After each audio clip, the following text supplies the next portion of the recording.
नमस्कार प्रिय दर्शकों, हाजिर हूं मैं आज जिस विषय पर चर्चा करने के लिए आप सबके सम्मुख उपस्थित हुआ हूं।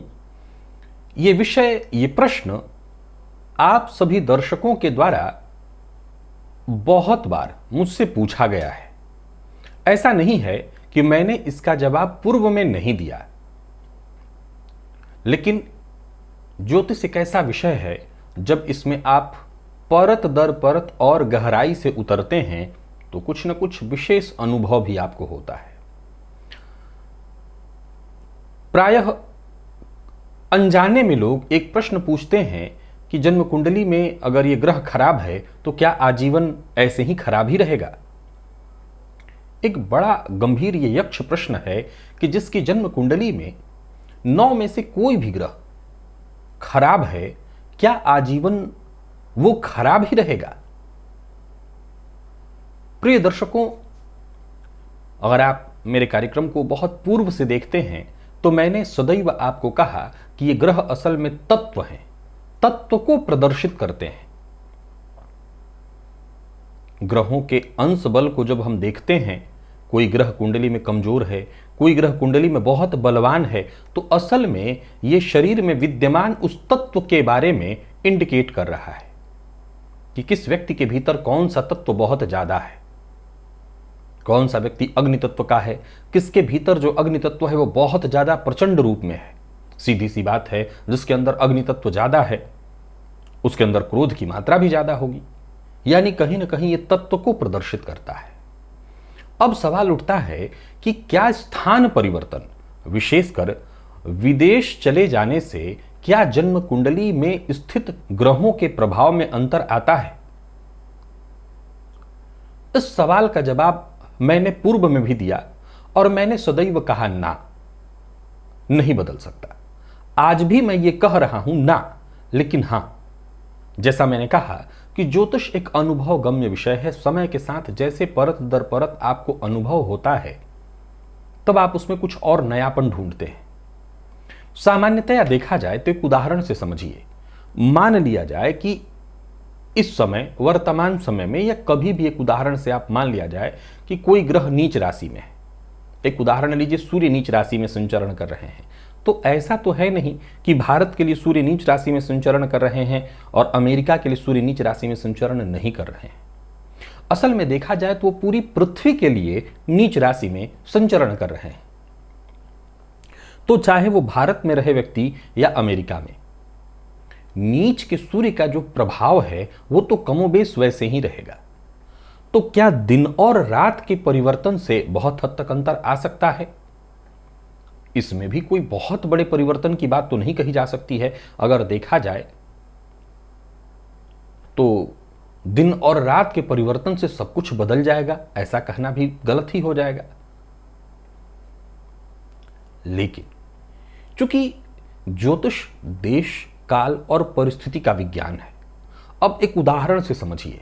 मान लीजिए कि एक जातक जिसकी कुंडली में अग्नि तत्व के जितने भी ग्रह हैं, जैसे सूर्य, मंगल इत्यादि, ये बहुत बली अवस्था में है।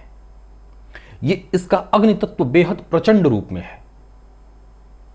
अगर वो गर्म प्रदेश में होगा तब, और वो ठंडे प्रदेश में होगा तब, क्या उसके भीतर के जो तत्व हैं, क्या वो तनिक भी प्रभावित नहीं होंगे? जवाब है निसंदेह प्रभावित होंगे। जवाब है निसंदेह उसके तत्व के साथ कुछ न कुछ छेड़छाड़ तो अवश्य होगा।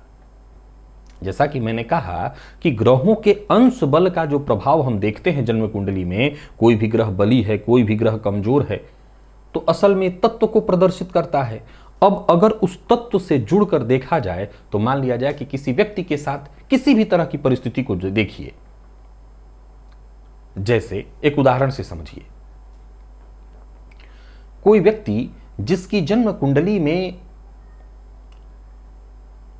शुक्र ऐसी अवस्था में है जो केवल और केवल उसको भोग के लिए प्रोत्साहित कर रहा है, केवल और केवल भोग के लिए उसको प्रोत्साहित कर रहा है। उसके भीतर जो भी दिमाग में उत्पन्न हो रहा है वो केवल और केवल भोग की ही चाहत उसके अंदर उत्पन्न हो रही है।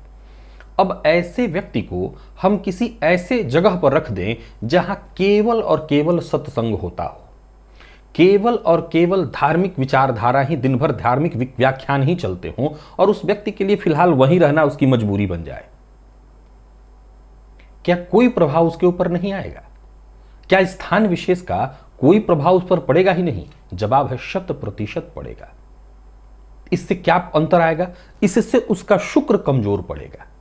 गौर करिए, शुक्र बहुत बली हो तब भी जातक की वृत्ति जो है भोगमय बन जाती है। अब जहां ऐसे जातक को केवल किसी ऐसे स्थान में रख दिया जाए जहां भोग की प्रवृत्ति या भोग की वृत्ति बेहद कम है, तो जाहिर सी बात है उसके शुक्र पर इसका प्रभाव पड़ेगा, जाहिर से उसका शुक्र कमजोर पड़ेगा। भाई आग में घी डालेंगे तो उससे आग शांत तो होगा नहीं, आग उससे बढ़ता है। जब भोग में प्रवृत्ति जहां हो वहां और भोग किया जाए तो भोग उससे बढ़ता है, अर्थात शुक्र और बढ़ता ही है उससे। अब ऐसे व्यक्ति के शुक्र को यदि दबा दिया जाए तो शुक्र कमजोर पड़ेगा। तो वैसे ही स्थान विशेष पर मान लिया जाए कि ठीक 12 घंटे का अगर अंतर आता है भारत और अमेरिका के समय में, और या कोई, मैंने जैसा ठंडा और गर्म का आपको उदाहरण दिया, हम एकदम किसी ऐसे मौसम में रह रहे हैं जैसे हम भारत में रह रहे हैं, यहाँ पर छहों ऋतु हमको देखने को मिल रहा है, हमें तीनों मौसम हमें सब तरफ से देखने को मिल रहे हैं। हम किसी ऐसे प्रदेश में चले जाएं जहां केवल और केवल ठंडा हो, केवल और केवल गर्म हो, तो इससे निसंदेह हमारे भीतर के जो तत्व हैं वो कहीं ना कहीं प्रभावित होंगे। जस्ट वैसे ही जैसे एक चुंबक दूसरे चुंबक को खींचेगा, एक लोहे को चुंबक खींचेगा, अपनी ओर प्रभावित करेगा।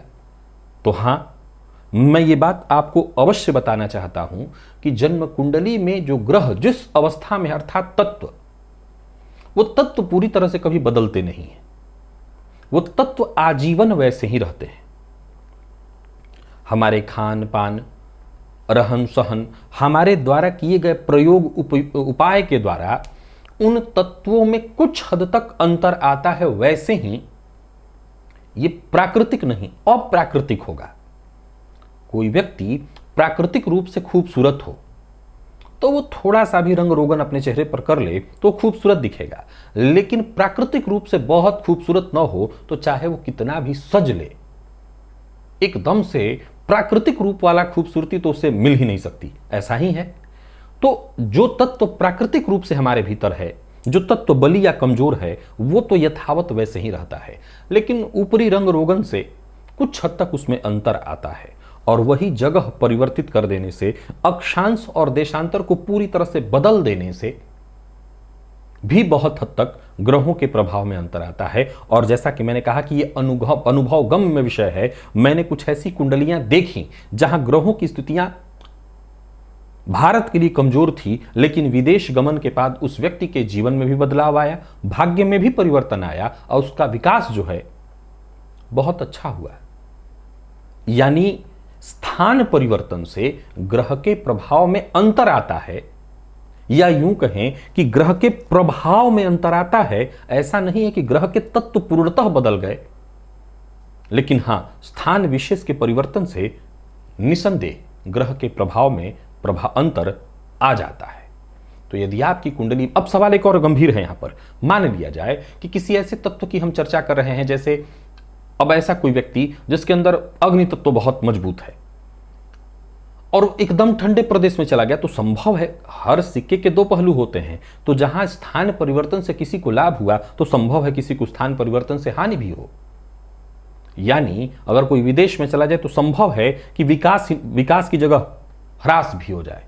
तो ये अब और ज्यादा अध्ययन, सूक्ष्म अध्ययन का विषय है कि कौन सा तत्व किस जातक के भीतर मजबूत है और किस तरह के जगह में, चाहे वो ठंडा प्रांत हो या गर्म प्रांत हो या मिला जुला प्रांत हो, किस जगह पर जातक को भेजा जाए जिससे उसका और ज्यादा विकास हो। तो ये कहीं ना कहीं कुंडली देख करके अध्ययन का विषय हो जाता है, लेकिन हाँ, स्थान परिवर्तन से अंतर अवश्य आता है। आज के लिए बस इतना ही, इजाजत दीजिए, पुनः मुलाकात होगी और आप अपनी कुंडली पर इस विषय को आजमा कर अवश्य देखिएगा। तब तक के लिए नमस्कार।